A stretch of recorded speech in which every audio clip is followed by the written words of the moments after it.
Welcome to Positive Voices.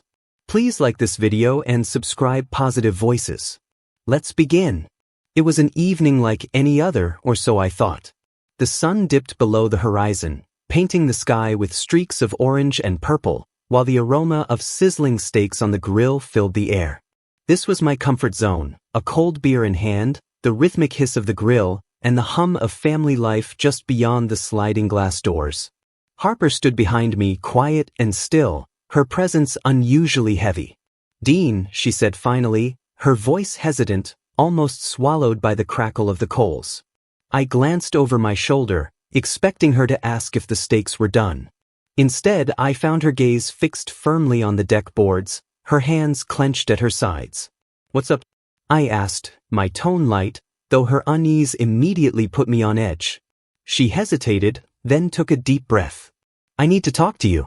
I turned fully to face her, concern flickering in my chest. She faltered, her eyes darting everywhere, but at me. "I think we need some time apart." For a moment, I thought I'd misheard. The world around us seemed to pause. The sounds of the neighborhood fading into silence. "What?" I asked, my voice low and incredulous. Her eyes finally met mine, glassy with unshed tears. "I've been unhappy, Dean, for a long time. And I think we need a trial separation." "A trial separation?" The words felt foreign on my tongue, like I was repeating something from a bad dream. "Harper, what the hell are you talking about?" "I just need space," she said, her voice trembling, "to figure out what I want, who I am." The tongs slipped from my hand, clattering onto the grill, but I didn't care. "Space," I repeated, my voice rising. "From me, from Logan, from the family we've built." "Dean, please," she said, glancing toward the house. "Keep your voice down. Logan might hear, don't bring him into this." I snapped, though my chest tightened at the thought of our 6-year-old son overhearing any part of this conversation. "Does he even factor into your decision at all? Or are you just going to walk out and leave me to explain why his mom doesn't want to be here anymore?" "Of course he factors in," she shot back, her voice breaking. "That's why I need to do this now, before it gets worse. I'm not leaving him, Dean. I'm just what?" I demanded. "Just running away? Because that's what it looks like from where I'm standing." She swallowed hard, her composure faltering. "I'm going to stay with Chloe for a while. She has a spare room." "Chloe," I said bitterly, the name practically venomous. "Of course it's Chloe, the woman who treats commitment like it's a disease." "How convenient. This isn't about Chloe," Harper said, her voice sharpening. "This is about me, about us. I can't keep pretending everything's fine when it's not." My laugh was cold and humorless. "Pretending? Is that what you've been doing? Pretending to love me? Pretending to care about this family? That's not fair," she whispered, tears spilling over now. "I do love you, Dean, but I've lost myself somewhere along the way, and I don't know how to find my way back." "Lost yourself?" I echoed, my voice tinged with disbelief. "You mean you've lost interest in me?" "In us." Her silence was answer enough. I took a deep breath, the weight of her words pressing down on my chest like a physical force. For a moment, I couldn't speak. The Harper I had married, the woman who once shared my dreams, now stood before me as someone I barely recognized. "When were you planning to tell me?" I finally asked, my voice quieter, but no less sharp. "Were you just going to drop a note on the kitchen counter and disappear?" She winced at my words, her shoulders sagging. "I was going to tell you tonight, after Logan went to bed. I thought it would be easier if what? If you didn't see the bags you've been secretly packing," I interrupted.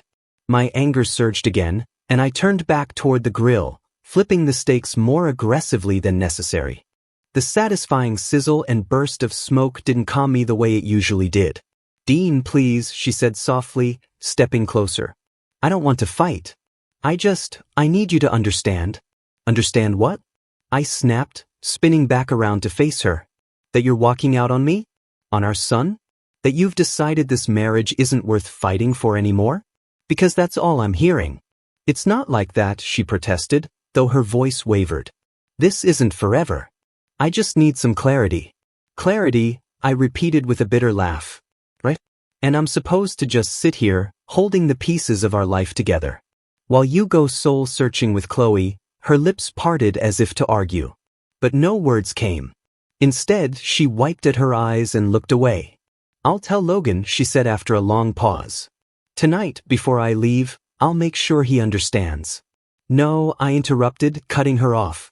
"You don't get to walk out on us and still play the doting mother when it's convenient for you. I'll handle Logan. You can go figure yourself out without dragging him into this mess." Her face crumpled in my words, but I didn't care. I couldn't. I turned back to the grill, yanking the steaks onto a platter without bothering to check if they were done. "You should start packing," I said coldly. "The sooner you're gone, the better." Harper didn't respond. When I turned back, she was already heading inside. Her shoulders hunched in defeat. The house felt hollow after she left. Even though Logan was still there, filling the silence with his innocent chatter and laughter. It wasn't his fault. He didn't know. I couldn't bring myself to tell him the full truth. Instead, I stuck to a vague explanation about Mommy needing a little time away to think. It wasn't until late that night, after Logan was asleep, that the full weight of what had happened crashed down on me.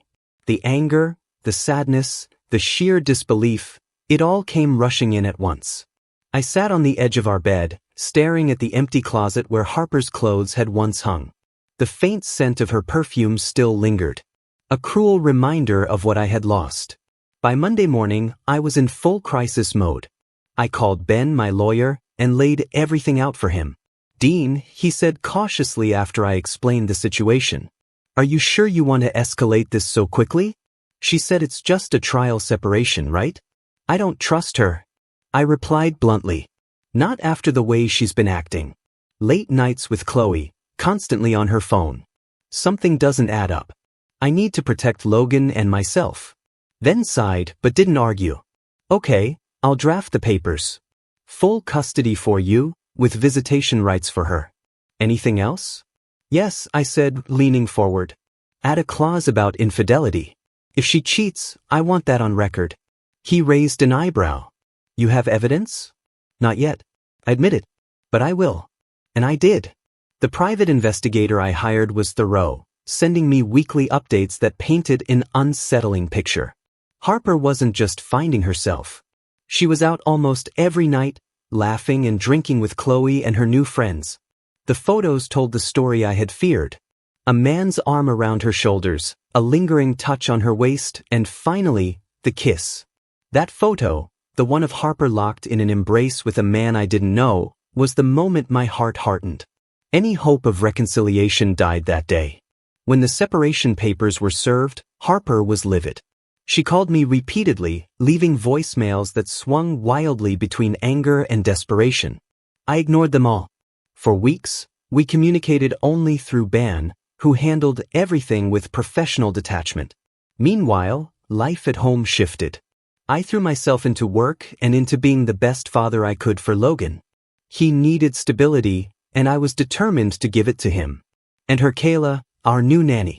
She was young, fresh out of college, and had a natural way with kids. Logan adored her from the start, and her presence brought a warmth to the house that had been missing for years. Slowly, we began to heal.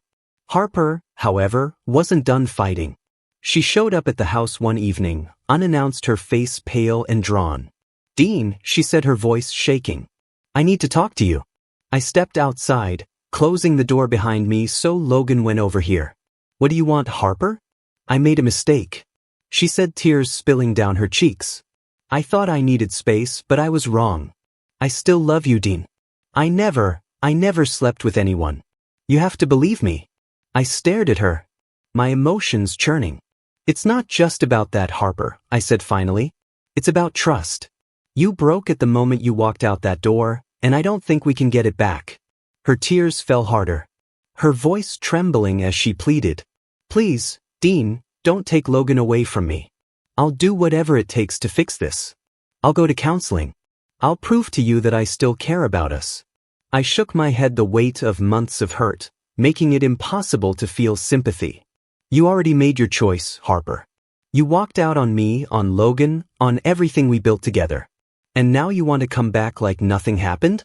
It wasn't like that," she said, her words rushing out. "I thought I needed something different. I thought I needed space to figure out who I was, But all I found was how much I missed you and Logan. I know I screwed up, but I didn't cross the line. The images flashed in my mind. The kiss, the lingering touches, the nights she spent out while Logan and I stayed home, holding the pieces of our family together. You didn't cross the line? I repeated. My tone I see. Maybe not physically, but emotionally? You might as well have. You betrayed me, Harper. And I don't know if I can ever forgive that. She looked devastated, but I couldn't bring myself to care. This wasn't just about my pain anymore. It was about Logan, about giving him a stable, loving home, even if that meant doing it without her. Dean, she tried again, stepping closer. I still love you. I never stopped loving you. Love isn't enough. I said, my voice low but firm. Not when a trust is gone. Not when I can't believe a word that comes out of your mouth. You say you didn't sleep with anyone, but how am I supposed to believe that? And even if it's true, it doesn't change the fact that you left us. Her shoulders sagged, her composure crumbling. So that's it. She asked, her voice breaking. You're giving up on us? I didn't give up. I shot back. You did. I turned and walked back inside, leaving her standing on the porch. For a long time, I stood by the window, watching her through the curtains as she sat down on the steps. Her face buried in her hands. Part of me wanted to go to her to comfort her, but I knew that would only open old wounds. This wasn't a situation where we could just hit reset. Too much damage had been done. Life moved on, slowly but surely. Harper stopped coming by unannounced, though she still called occasionally. Her voice full of regret and longing. Each time I kept the conversation short, sticking to updates about Logan. She had visitation rights, but her time with him was limited. A reality she struggled to accept. Meanwhile, Kayla's presence in our lives grew. She wasn't just a nanny anymore. She was a part of the family. Logan adored her, and her warmth and kindness began to thaw the icy wall I built around myself. We spent more evenings together as a trio, family dinners, movie nights, trips to the park. For the first time in months, I felt a glimmer of hope, a sense that maybe things could get better. Kayla, however, was cautious. She never overstepped, never assumed a role that wasn't hers. But her quiet strength, her genuine care for Logan, and her understanding of my situation made it impossible not to be drawn to her. One evening, after Logan had gone to bed, we sat together on the couch, the glow of the television casting soft light across the room.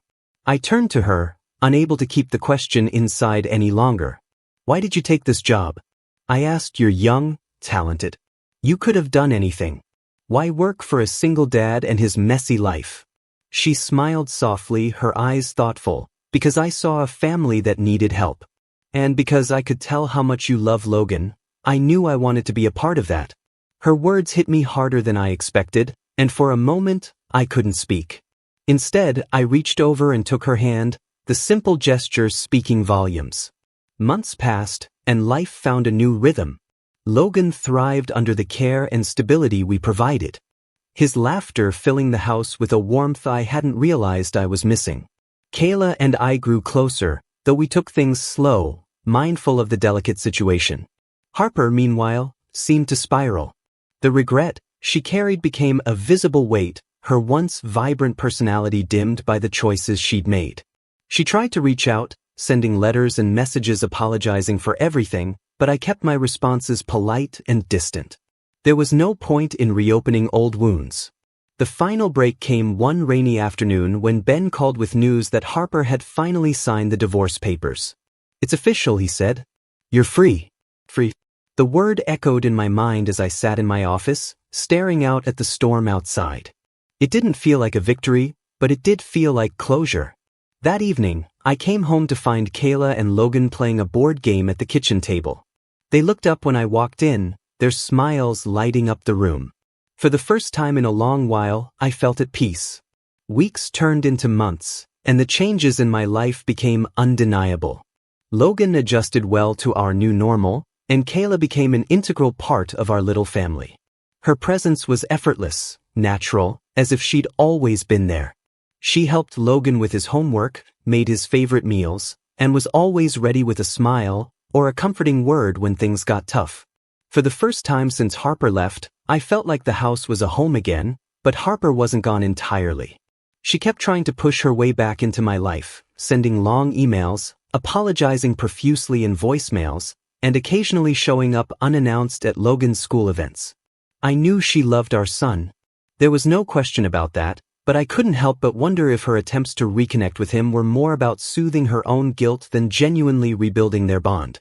Then came the day she called me directly, something she hadn't done in months. Her voice was hesitant, quieter than usual. "Dean, can we meet? Just the two of us? I need to talk to you." "I don't think that's a good idea," I replied, keeping my tone even. "If this is about Logan, you can send me an email or talk to Ben." "It's not about Logan," she said quickly. "It's about us. Please, Dean. I just need closure." Closure. The words stung more than I expected. Part of me wanted to refuse outright, but another part, the part that still carried faint echoes of the love we once had, felt compelled to give her this one final chance. We met at a quiet cafe, far enough from town to avoid running into anyone we knew. Harper looked different. Her once confident posture now replaced by a nervous energy. She fidgeted with the edge of her coffee cup, avoiding eye contact as I sat across from her. "Thanks for coming," she said, her voice barely above a whisper. "I didn't come for you," I replied, honestly. "I came because I think we both need this." She flinched, but nodded. "Fair enough." It was a long pause before she spoke again. "I've made so many mistakes, Dean. I thought I needed freedom, space, a chance to rediscover myself. But all I found was how much I'd taken you for granted. I don't expect you to forgive me, but I needed to tell you how sorry I am." I studied her carefully, searching for sincerity in her words. She looked genuinely remorseful, her eyes glassy with unshed tears. But remorse wasn't enough. "Not anymore." "I appreciate the apology," I said finally. "But it doesn't change what happened. You left. Harper. You walked down on your family. And while I can accept your regrets, I can't undo the damage." Her tears spilled over then, and she reached across the table, her hand trembling. "Dean, I know I don't deserve it, but if there's even a small part of you that still cares, please give us another chance." Her words hung in the air, heavy with desperation. For a fleeting moment I considered it. After all, we had history, memories, a child. But then I thought of all the nights I spent picking up the pieces she left behind, of all the times Logan asked why Mommy wasn't home, of the steady strength Kayla had brought into our lives. "I can't," I said softly but firmly. "Too much has happened. Too much has changed. I'm sorry, Harper, but this is the end of the road for us." She nodded slowly, her face crumpling as the reality of my words sank in. "I understand," she whispered. I hope you find happiness, Dean. I hope you find someone who makes you feel whole again." "I already have," I said quietly, thinking of Kayla and the life we were building together. When I got home that evening, the house was alive with the sound of Logan's laughter. He was chasing Kayla around the living room, his giggles echoing through the space. The sight warmed my heart in a way I hadn't felt in years. Kayla looked up as I walked in, her smile brightening. "Hey, you're back. Logan just beat me a tag again. Champion of the house," Logan declared, throwing his arms up in victory. I laughed, scooping him up in a hug. "That's my boy." Later that night, after Logan was tucked in and the house was quiet, I found Kayla in the kitchen, washing dishes. She glanced over her shoulder as I approached, her expression curious. "How did it go?" she asked gently. "It's done," I said. She apologized, said all the things I think she needed to say. "But it's over." For good, Kayla dried her hands, turning to face me fully. "How do you feel about that?" I hesitated, searching for the right words. Relieved, sad, maybe, but mostly relieved. "It's like I can finally move forward." Her smile was soft, understanding. "That's a good thing, Dean. You deserve to move forward." I stepped closer, reaching for her hand. "And I want to move forward with you, Kayla. You've been my rock through all of this. And I don't know where Logan and I would be without you." She looked surprised, her eyes widening. "Dean, are you sure? I don't want to complicate things." "You're not complicating anything," I interrupted. "You're making things better. For me. For Logan. For all of us." Her cheeks flushed and she squeezed my hand. Then I guess we're moving forward together. The months that followed were filled with new beginnings. Kayla officially became a part of our family, her bond with Logan growing stronger every day. Harper stayed in the background, visiting Logan occasionally, but never pushing for more. She seemed to understand that her place in my life was over, though I hoped she would find peace in her own time. As for me, I finally fell whole again. The pain and betrayal were still there, buried deep, but they no longer defined me. I had Logan, I had Kayla, and I had a future I was genuinely excited about. And for the first time in years, I felt free. Free to love, to live, to rebuild a life I thought I'd lost forever. Second story. I don't know if this can be called cheating or not. But here's what happened. I proposed to a girl, and she accepted. It was my first relationship, and I was really happy. After some time, though, she broke up with me. I was sad, but she messaged me later, saying we could be friends. I thought it was a good opportunity, maybe over time we could get back together. A few days later, I tried again to rekindle our relationship, but she refused. I told her I couldn't stay friends with her, because I still had feelings for her, and she already knew that. I gave her an ultimatum, accept my feelings, or I'd never message her again. She told me she didn't have feelings for me anymore, or maybe she never did.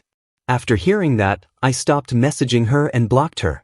A few days later, I found out she was seeing 3 other guys at the same time. That completely broke me. She had told me about one toxic past relationship and how the guy mistreated her. She also shared stories about her father passing away, her struggles with trauma, and how she went to therapy because she felt unsupported by her family. At the time, I believed her and felt sympathy for her. Now, I feel like my life has been ruined by everything that happened, and I'm just trying to move on and live with this weight.